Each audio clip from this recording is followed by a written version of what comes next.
When I was growing up, I had a tendency of talking about cousins all the time, and a lot of people in the black community can relate to this.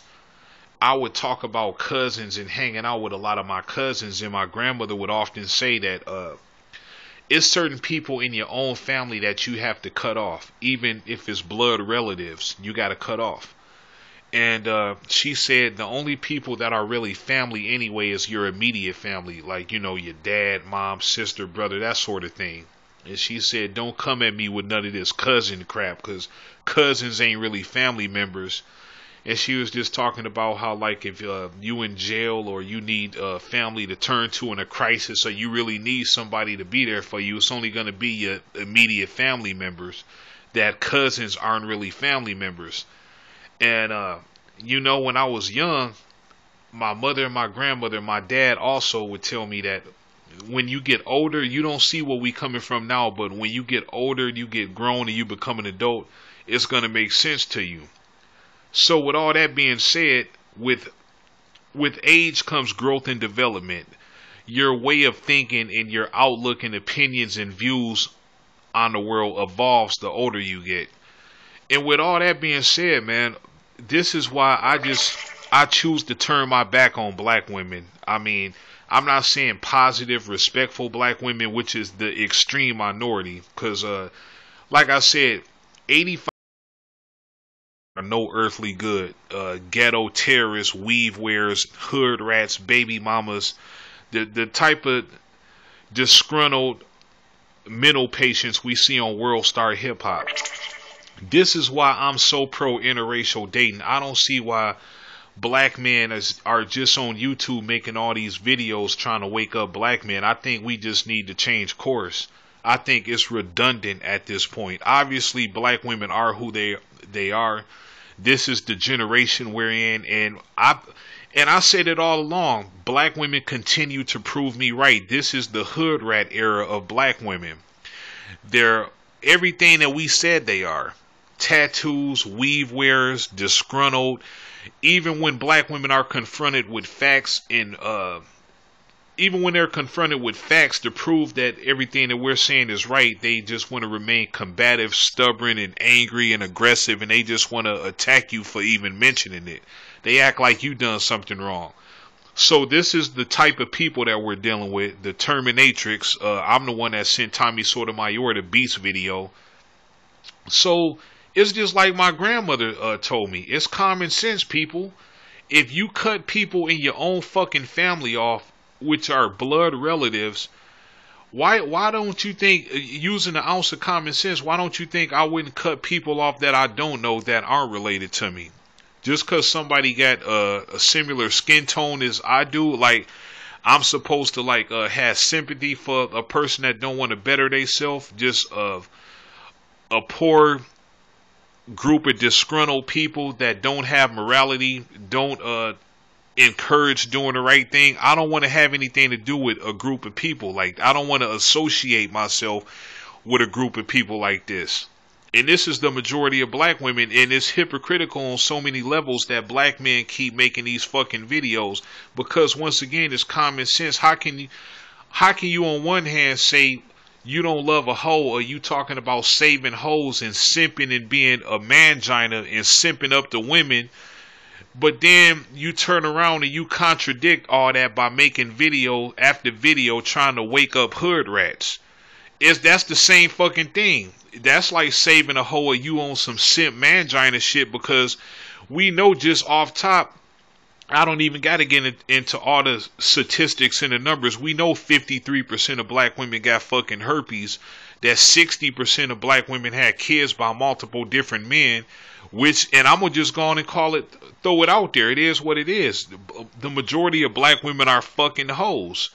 Y'all can't talk about white women and no other race of women having the most STDs, and you talk about, well, we getting them from black men. No, it's not. Once again, this is a theme throughout this video. Once again, we talk about common sense.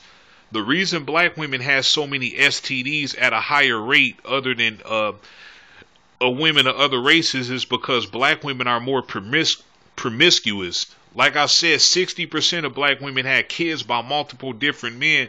So that means you gotta be a nasty ass bitch to be fucking two different men at the same time, and you conceive a child and you don't know who the father is. When it's between one or two different men and it's up in question on who the father could possibly be. Because like I said, 60% of black women had kids by multiple different men. So if y'all trying to use that, because black women never acknowledge when they're in the fucking wrong. That's where this whole gender war came from on fucking YouTube.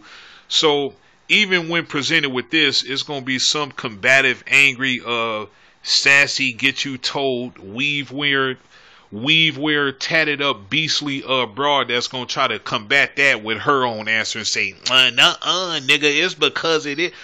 Nah, bitch, 60% of you nasty ass bitches let different men bust nuts in you and y'all get pregnant and don't know who the fucking father is. Yeah, you fucking black man, if you get an STD, it's from a black dude, but the reason you contracting STDs is because y'all live in high-risk lifestyles by having multiple sex partners. That's common damn sense. But anyway, man, like, I just call for black men on YouTube to change course. Look, the definition of insanity, Albert Einstein said it best. The definition of insanity is to continuously repeat the same process over and over without getting a result. If you keep beating the shit out of a dead horse and it's not moving, it's dead. Leave it be. And like I said, like my grandmother told me when I was a kid, it's certain people in your family that you got to cut off, and these is blood relatives. So why are we trying to wake up a group of bitches that aren't gonna we're never gonna meet just because we happen to be the same skin tone or whatever? These bitches are a lost cause, man. They are what they are, who they are. Like I said, they're disgruntled, bitter, angry. They got attitudes. They lack any morals. They promiscuous. They loud, angry, aggressive, tattooed up, weave. This is the kind of people that we dealing with. Rats, hood rats, baby. I refuse to associate myself with people of that caliber, you know. So with that being, I said all that to say this: we need to encourage black men to explore the options of non-black women. That's the route we need to go. And for the people that are going to beat the last drum that they can beat with the not all black women like that, so many videos been made about that. That's a failed argument, and that argument has been shot out of the sky so many times that doesn't even hold water or fly anymore. It may not be all, it may be a couple scattered few black women here and there in the extreme minority. It is what it is, man. If one bad apple spoils the bunch, if 85 to 90% of the apples are bad, it's a lost cause. It's time to chop bait, say deuces, and just, we need to go on a different path. We need to talk about black men finding refuge. Well, I'm not gonna. That's the wrong terminology and the wrong phrase I want to use. I don't want to say take refuge or talk about taking cover. We shouldn't even look at it like that. We should look at a woman. A good woman is a good woman, period. We need to talk about non-black women. All right, and a lot of black men. And this is the reason why this whole YouTube gender war came into effect anyway, because a lot of these black men grew up with this simp mangina mentality of you have to find a good black woman first. And my whole thing is, when my father raised me, a woman is a woman, period. Pussy is pussy. I never grew up with a mentality of you have to date a black woman first mentality. Y'all niggas got to get out that shit, man. But yeah, like I said, cut these bitches off, man. This shit is fucking redundant. It's repetitive. These bitches not gonna wake. You're not gonna wake a fucking hood rat up. It's impossible. Follow your own advice. Stop being hypocritical. If you can't turn a hoe into a housewife, you can't marry a hoe, you're not gonna wake up a hood rat. You're not gonna reach them. Alright, you can't. And most of y'all in line when it comes to talking about hoes and shit and saving bitches and all that. You're not supposed to save a bitch. You're not supposed to simp up and be a mangina for these fucking black women. But be consistent with your message across the fucking board. I think it's safe to say black women are who we thought they were. They're not going to wake up. it is what it is. If you smart, if you have some semblance of intelligence about yourself, if you had any kind of social awareness of what the fuck was going on around you, you would say the same thing. I'm teaching my son. It is what it is. I'm teaching my son to go the course of non-black women. He's going that route when he grows up. Thank God at an early age he finds non-black women to be attractive, but that's what I'm teaching my son. Alright? Some people may agree with it, but that's my son. I'm his dad. Hey, we have a difference of opinion. But we just need to change course, man. It is what it is. Black women are a lost cause. We need to let that planet go around the star and burn up. We need to get in the ship and just go our own way and just say deuces and just cut bait and just cut ties with them. We just need to cut them off.